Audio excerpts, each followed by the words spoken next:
Lakini jambo la pili ambalo tumekuwa tukiendelea kulitazama ni muundo wa sehemu ya mlango bahari wa Hormuz. Mlango bahari wa Hormuz kimuundo, maana yake unapoingia ni lazima upite katika sehemu ya Iran, kulingana na hasa na mazingira yaliyoko hivi sasa. Hata kama utakuwa unatokea katika upande wa Oman, ni lazima mwisho wa siku uingie katika sehemu ya nchi ya Iran.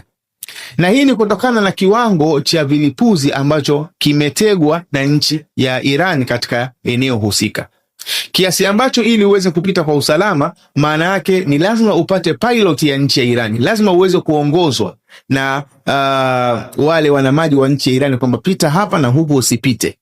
Kwa ina maana katika mazingira ya kuelekezwa na wale wanamaji wa nchi ya Iran, jeshi la wanamaji la nchi ya Iran, moja katika sehemu ambazo ni lazima upite katika kisiwa cha Larak.